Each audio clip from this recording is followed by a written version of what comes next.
नमस्कार, बाजार आज और कल में आप सभी का स्वागत है। मैं हूं स्वाति रायना। इस शो में हम आपको बताएंगे बाजार में आज का पूरा एक्शन, साथ ही कल के लिए क्या करनी है आपको तैयारी। हमारे साथ शो में शामिल होंगे जी बिजनेस के मैनेजिंग एडिटर अनिल सिंह भी। इनसे समझेंगे कल के लिए क्या खास रणनीति रहे आपकी। साथ ही हमारे साथ जो खास मेहमान आज है वो है प्रॉफिट मार्ट सिक्योरिटीज के अविनाश गोरक्षकर। अविनाश जी, आपका स्वागत करते हैं शो में। और पूरी रिसर्च टीम हमारे साथ है। आशीष से हम जानेंगे आज के बाजार का हाल। चेतन हमें बताएंगे लेदर सेक्टर के लिए क्या है बड़ी खबर।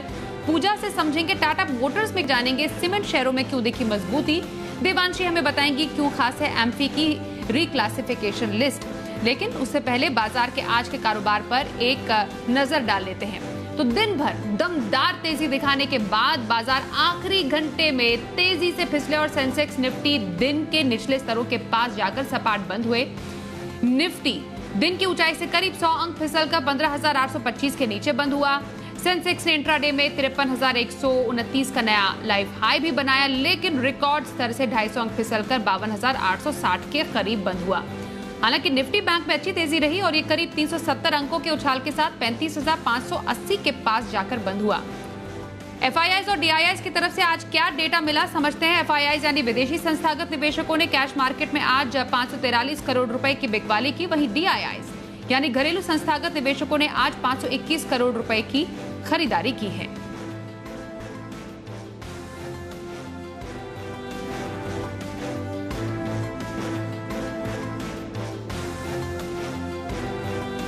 और आइए अब अनिल जी से समझते हैं कि आज रिकॉर्ड स्तर छूने के बाद आखिरी घंटे में बाजार में मुनाफा वसूली क्यों आई।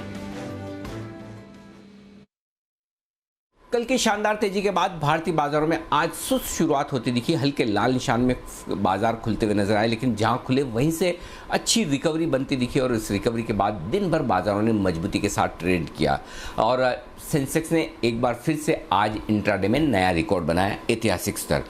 निफ्टी अपने रिकॉर्ड हाई से सिर्फ 1 पॉइंट दूर रह गया, यानी कि एज गुड एज नया हाई बन चुका है निफ्टी और सेंसेक्स दोनों में। लेकिन आज का स्टार्ट था बैंक निफ्टी। क्यों? क्योंकि निफ्टी और सेंसेक्स अंत में सेकंड हाफ में थोड़ी प्रॉफिट बुकिंग का शिकार हो गए। आखिरी 1-1.5 घंटे में प्रॉफिट बुकिंग आई तो हल्के लाल निशान में बंद होते हुए दिखे। हालांकि 15,800 के ऊपर बंद हुआ है निफ्टी, कोई खराब क्लोजिंग नहीं, 15-17 पॉइंट नीचे, कोई खास बात नहीं। और सेंसेक्स भी लगभग इतना ही नीचे बंद हुआ। लेकिन बैंक निफ्टी 350 पॉइंट से ज़्यादा की तेजी के साथ 1% की मजबूती के साथ बंद हुआ और वो भी 35,500 से ऊपर। तो बड़े ब्रेकआउट के संकेत बैंक निफ्टी में आते हुए दिखे। तो आज की पूरी लीडरशिप जो आई है वो बैंकिंग शेयरों से आती हुई दिखी और बैंक निफ्टी ने ही निफ्टी को संभालने का काम किया, नहीं तो शायद निफ्टी काफ़ी नीचे और क्लोज हो सकता था। अच्छी बात यह कि क्लोजिंग बेसिस पर अहम लेवल को निफ्टी ने नहीं तोड़ा है और बैंक निफ्टी ने ब्रेकआउट देने की कोशिश की। आज फर्स्ट हाफ और सेकंड हाफ में ब्रॉडर मार्केट में भी एक्शन बिल्कुल उल्टा दिखा। जहां फर्स्ट हाफ में मिड कैप और स्मॉल कैप शेयरों में अच्छी मजबूती नजर आई, वहीं सेकंड हाफ में ऊपरी स्तरों पर मिड कैप शेयरों में भी काफ़ी कुछ प्रॉफिट बुकिंग आती हुई दिखी है। हालांकि selective mid cap small cap share आज भी 10 से 20% की उछाल दिखाने वाले ढेरों शेयर थे। तो ब्रॉडर मार्केट का मूड माहौल अभी भी ठीक है और 3 दिनों से यानी कि शुक्रवार, सोमवार और आज मंगलवार फर्स्ट हाफ में अच्छी तेजी दिखाने के बाद लाइफ टाइम हाई के आसपास जो आमतौर पर आप उम्मीद कर सकते हैं कि थोड़ी बहुत प्रॉफिट बुकिंग आ सकती है, ट्रेडिंग रेंज का हायर एंड भी है, तो वहाँ पर थोड़ा रुकना लाजमी है, वही होते हुए दिखा है। तो मिला जुला कारोबार और वजह एक और ये भी कि 3 दिनों के बाद अब आज अमेरिका के बाजार खुलेंगे तो पता नहीं वहाँ एक्शन कैसा होगा। और एक अच्छी बात ये भी थी कि एफआईआईज की तरफ से बिकवाली थोड़ी सी थमती हुई दिखी है, रुकती हुई दिखी है, उससे भी बाजारों का मूड ठीक रहा। तो पहले हाफ में जो तेजी बनी उसमें एफआईआईज की बिकवाली रुकने का योगदान था, अच्छे मोमेंटम का योगदान था और सेकंड हाफ में जो प्रॉफिट बुकिंग आई वो 3 दिनों के बाद अमेरिकी बाजारों में डायरेक्शन कैसा रहेगा उसको देकर और जो हायर लेवल पर प्रॉफिट बुकिंग का माहौल है उसको लेकर आज थोड़ा सा दबाव दिखा। कल के बाजार पर भी खास स्ट्रैटेजी समझेंगे अनिल जी से, लेकिन उससे पहले स्टॉक स्पेसिफिक एक्शन जानना जरूरी है। हमारे सहयोगी आशीष चतुर्वेदी का रुख कर लेते हैं। आशीष, जरा बताएं आज खबरों के दम पर कहां सबसे ज्यादा हलचल दिखी? देखिए, शुरुआती अच्छी तेजी के बाद बाजार में आखिरी 1-1.5 घंटे में अगर आप देखें तो मुनाफा वसूली और बिकवाली का प्रेशर जो है बढ़ता नजर आया। निफ्टी अपने रिकॉर्ड स्तर से केवल 2-2.5 अंक दूर रहा। सेंसेक्स ने हालांकि जो है दिन के दौरान जो उच्चतम स्तर है उसको छुआ। निफ्टी बैंक की तरफ से आज काफी बढ़िया पार्टिसिपेशन देखने को मिला। क्लोजिंग के समय में भी अगर आप देखें तो सेंसेक्स निफ्टी लाल निशान में फिसलते हुए नजर आए और उसके विपरीत निफ्टी बैंक में 365 अंकों की तेजी देखने को मिली। एक्शन भरपूर था बाजार में। आइए सबसे पहले वो स्टॉक्स देख लेते हैं जो हमने आपको जी बिजनेस पर बताया। मोल्टेक टेक्नोलॉजी, ये स्टॉक हमने आपको एसआईपी स्टॉक के तौर पर बताया था। 20% का सर्किट स्टॉक पर लगते हुए नजर आया। पीवीआर आपको बताया था जय ठक्कर ने।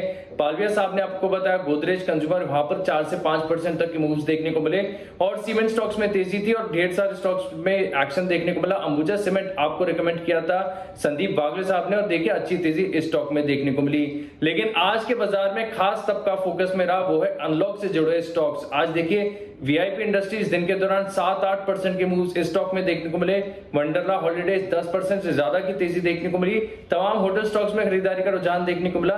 ईज माई ट्रिप जो है स्टॉक, यहां पर भी अच्छी तेजी देखने को मिली। हालांकि बाजार में जो गिरावट आई उसके बाद ऊपरी तरफ से स्टॉक थोड़ा सा फिसलता हुआ नजर आया। लेकिन आज के सत्र का जो है स्टार परफॉर्मर रहा बैंकिंग, और बैंकिंग में भी अगर आप देखें तो जो प्राइवेट बैंक्स हैं, क्योंकि ऑपरेशनल हाइलाइट्स काफी बढ़िया देखने को मिल रही हैं। AU small finance bank, brokerage house की तरफ से पॉजिटिव रिपोर्ट्स भी आई एचडीएफसी बैंक पर। कोटक महिंद्रा बैंक और इंडसइंड बैंक में भी अगर आप देखें तो ठीक ठाक खरीदारी देखने को मिली। लेकिन मूड खराब किया थोड़ा बहुत अगर आप देखें तो पीएसयू बैंकिंग स्टॉक्स ने। यहां पर आज जो है ऊपरी तरफ से मुनाफा वसूली, थोड़ी बहुत गिरावट, प्रॉफिट बुकिंग भी देखने को मिली। Central Bank, IOB, UCO Bank, Indian Bank, PSU दिग्गज, स्टेट बैंक ऑफ इंडिया, यहां पर गिरावट का रुझान देखने को मिला। और आखिरी 1 घंटे में जो बाजार में तेज गिरावट आई, इसको जो है कहीं ना कहीं आप देखें तो एक्सेलरेट किया ऑटो स्टॉक्स ने। और ऑटो स्टॉक्स में भी देखिए टाटा मोटर्स, क्योंकि जिस प्रकार के हाइलाइट्स मैनेजमेंट की तरफ से आए सेमीकंडक्टर शॉर्टेज को लेकर और आगे जाकर ग्रोथ गाइडेंस जो इन्होंने एबिट फ्रंट पर दी, उसके बाद स्टॉक में 10% तक का लोअर सर्किट लगते हुए नजर आया।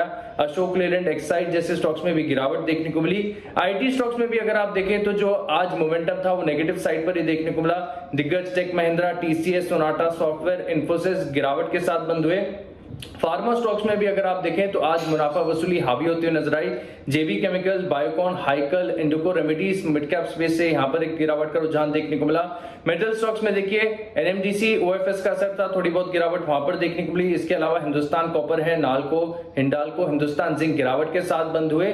लेकिन बाजार को थोड़ा बहुत सहारा दिया बजाज फिंस ने, Bajaj finance, Bajaj Finserv. Operational highlights के बाद अगर आप देखें तो तेजी देखने को मिली। लेकिन ओवरऑल अगर आप देखें तो अच्छी तेजी के साथ शुरुआत हुई, लेकिन आखिरी 1-1.5 घंटे में तेज बिकवाली रही।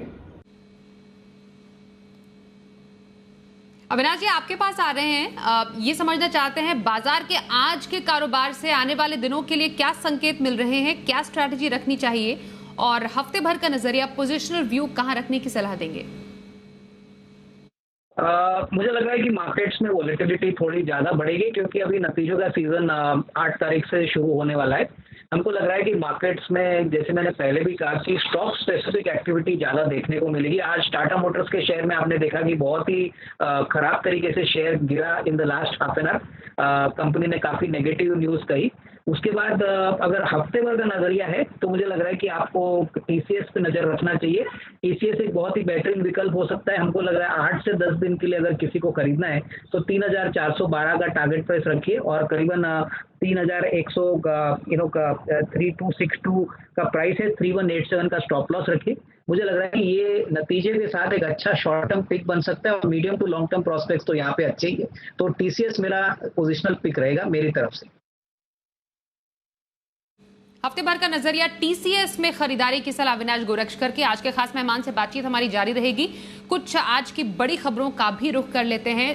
एक बड़ी खबर लेदर सेक्टर के लिए, क्या एक्सक्लूसिव खबर है, तमाम कंपनीज के लिए समझना जरूरी है। हमारे साथ हमारे सहयोगी चेतन भूटानी। बताइए चेतन, लेदर सेक्टर के लिए क्या है खास?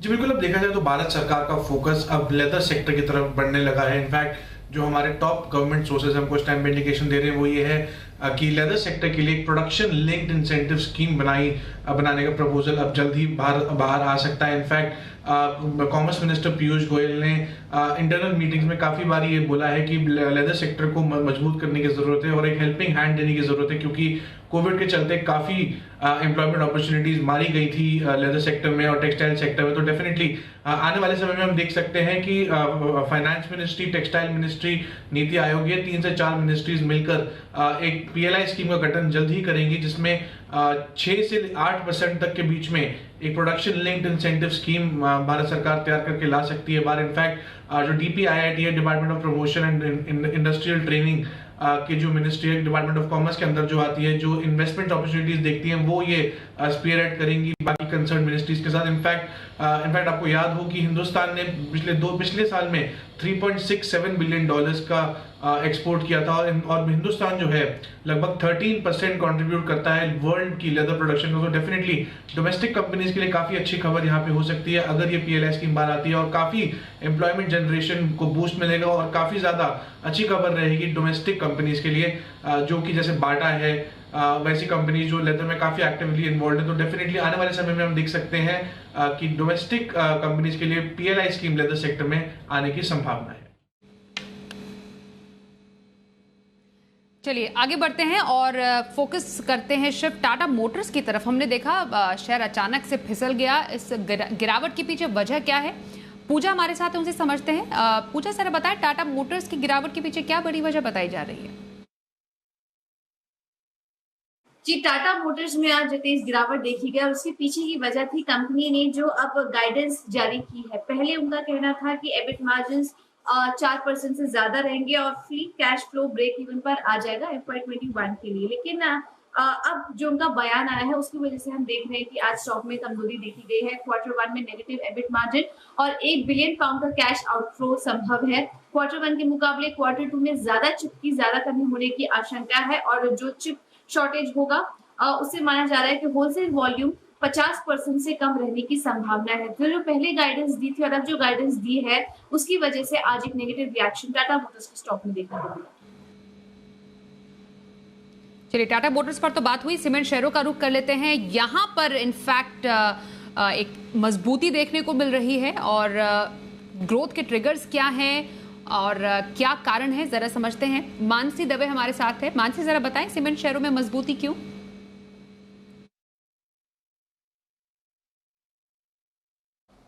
जी बिल्कुल, देखिए सीमेंट क्षेत्र की अगर बात करें FY19 से ही हम देख रहे हैं इस सेगमेंट में परफॉर्मेंस जो है आगे बढ़ती ही चली जा रही है, लेकिन इसमें भी पर्टिकुलरली स्मॉल कैप और मिड कैप सीमेंट जो है आउट परफॉर्मेंस फिलहाल दिखा रहे हैं। जी हाँ, इनका शानदार प्रदर्शन है। कीमत कह लीजिए, वॉल्यूम्स, रियलाइजेशन, हर लिहाज से मजबूती सीमेंट क्षेत्र में देखने को मिल ही रही है। पिछले 5 सालों में सीमेंट कंपनियों का विस्तार काफी हद तक हुआ है। मजबूत कैश फ्लो से कंपनी के बैलेंस शीट्स को भी काफी हद तक सहारा मिला है, और इसमें मिड कैप सीमेंट शेयरों में लगातार तेजी हमने देखी है। मंथली अपडेट की अगर बात करें, जून महीने में सीमेंट वॉल्यूम में करीब 20% की बढ़ोतरी दिखी है। तिमाही आधार पर कीमतों में 6% की बढ़त हमने देखी है। सीमेंट कंपनियों की कैपेसिटी एक्सपेंशन में लगातार तेजी देखने को मिल रही है। आए दिन हम देखते हैं सीमेंट कंपनियां जो है अपने कारोबार विस्तार, कैपेसिटी एक्सपेंशन को लेकर खबरों में रहती है, और इसमें भी कैपेसिटी एक्सपेंशन की जो रफ्तार है स्मॉल कैप सीमेंट और मिड कैप सीमेंट में सबसे ज्यादा है।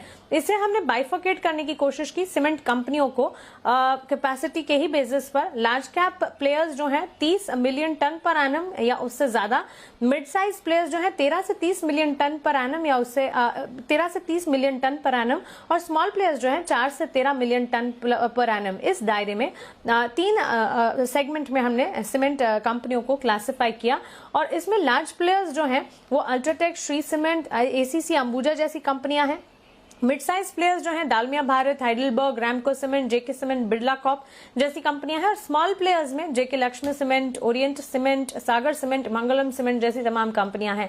तो ये तमाम कंपनियों की सूची हमने जरूर आपको बताई, लेकिन ये पूरे के पूरे सेक्टर की अगर बात करें, इसमें दमदार एक्शन हमने देखा ही है। कीमतें लगातार बढ़ती दिखी है, बिक्री में भी लगातार इजाफा हुआ है, लेकिन इसमें भी out performance small cap cement space और मिड कैप सीमेंट स्पेस में ज्यादा, इसलिए आपको इन सेगमेंट्स पर खास ध्यान रखना चाहिए। और आइए अब अनिल जी से जानते हैं कल के बाजार पर क्या रखनी है आपको खास स्ट्रैटेजी, और बाजार के लिए अहम संकेत कहां से मिलेंगे। जहां तक कल के बाजारों का सवाल है, 15,675, 15,750 स्ट्रॉन्ग सपोर्ट जो है बाजारों के लिए वो आसानी से टूटने वाला है नहीं, और 15,890 से 15,915 हल्की रुकावट का लेवल है, जहां पर बाजार 2 बार रुक चुका है जाकर। बैंक निफ्टी का जहां तक सवाल है, मजबूत एक ब्रेकआउट की तैयारी बैंक निफ्टी करता हुआ दिख रहा है। अब 35,000, 35,200 बैंक निफ्टी पर मजबूत सपोर्ट का काम करेगा, और एक बार 35,800 के पार निकलकर बैंक निफ्टी टीका बंद होता नजर आया तो फिर बैंक निफ्टी में बड़ी तेजी बनने के पूरे आसार बन सकते हैं। तो कल के लिए ये लेवल और रेंज आपके लिए इंपॉर्टेंट है। लेकिन ट्रिगर्स क्या इंपॉर्टेंट है? पहला, अमेरिका में किस तरह का एक्शन होता है, क्योंकि लगातार 3 दिनों की छुट्टी के बाद अमेरिकी बाजार आज खुलेंगे और डाउ फ्यूचर्स एकदम फ्लैट थे, कोई डायरेक्शन नहीं, ऊपर जाएंगे या नीचे। तो ऐसे में अमेरिका का क्या एक्शन होता है और अमेरिका के फ्यूचर्स कैसे रहते हैं वो देखना होगा। कच्चा तेल थोड़ा सा बाजार पर दबाव बना रहा है, करेंसी में हमारी कमज़ोर होती हुई दिख रही है, तो वहाँ पर भी नजरें रहेगी।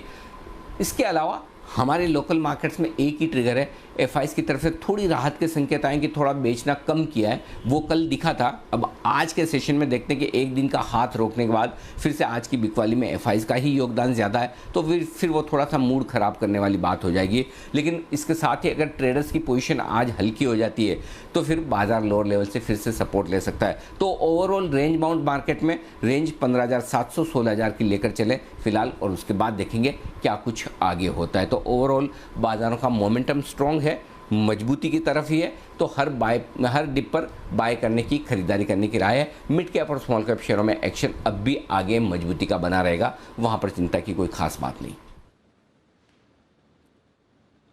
तो कल के बाजार पर स्ट्रैटेजी समझी, आइए अब देखते हैं कल का ऑप्शन।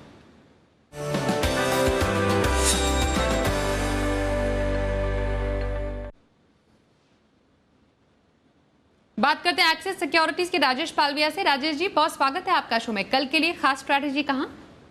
या गुड इवनिंग। सो आज अगर हम देखें तो मार्केट में जो हायर साइड से एक प्रॉफिट बुकिंग हमने निफ्टी में देखा, फिर भी हम देखें तो निफ्टी 15,800 के ऊपर ही क्लोज करते हुए दिखा। और अगर हम देखें तो पिछले दिनों में जो एक कंसोलिडेशन था उसका ब्रेकआउट जरूर देखने को मिला है। और जिस तरीके से डेटा अभी भी बने हुए हैं, पुट राइटर्स ने अभी भी अपना अनवाइंडिंग नहीं किया है, तब 15,700 15,800 पे पुट राइटर्स का कॉन्सेंट्रेशन अभी भी इंटेक्ट है। तो जब तक कि मार्केट 15,800 15,750 की रेंज नहीं तोड़ता है, हमें लॉन्ग साइड का ही ट्रेड यहाँ से इनिशिएट करना चाहिए। तो उस ट्रेड को हम यहाँ पे तेजी का ट्रेड को इनिशिएट करने के लिए 15,850 के कॉल ऑप्शन को बाय करने की सलाह देंगे, जो कि आज क्लोज हुआ है करीब 33 रुपए के आसपास, करंट वीकली एक्सपायरी का कॉल ऑप्शन। इसमें हम 15 रुपए का स्टॉप लॉस सजेस्ट कर रहे हैं और 60 से 70 रुपीज तक के टारगेट इसमें आते हुए दिख सकते हैं। तो हम ये मान के चल रहे हैं कि कल के सेशन में हमें वापस से एक पुल बैक एक्शन देखने को मिलेगी और निफ्टी 15,880 से 15,950 की तरफ वापस अटेम्प्ट करता हुआ दिखना चाहिए। तो इस ऑप्शन के थ्रू हम लॉन्ग साइड का ट्रेड इनिशिएट करेंगे। स्टॉक स्पेसिफिक बात करें तो हमें अल्केम लैब काफी अट्रैक्टिव लग रहा है। आज जिस तरीके से क्लोज हुआ है, हमें लगता है कल भी इसमें एक अच्छा एक्शन देखने को मिल सकता है। सो 3390 के टारगेट हम प्रोजेक्ट कर रहे हैं कल के सेशन के लिए। 3275 के स्टॉप लॉस से अल्केम लैब फ्यूचर भी बाय किया जा सकता है। तो ये तो हमने राजेश पालविया जी की दो ऑप्शन स्ट्रैटेजी कल के लिए जानी। अविनाश जी से फिलहाल संपर्क हमारा नहीं हो पा रहा है, लेकिन उनकी जो लॉन्ग टर्म स्ट्रैटेजी है वो हम आपको बता देते हैं। अविनाश जी ने लंबी अवधि में एवरेस्ट इंडस्ट्रीज में खरीदारी की सलाह दी है 391 के लेवल्स पर। अगले 12 से 15 महीने में 501 का टारगेट अचीव होने की वो उम्मीद लगा रहे हैं। तो एवरेस्ट इंडस्ट्रीज में लंबी अवधि की खरीदारी, अविनाश गोरक्षकर की राय।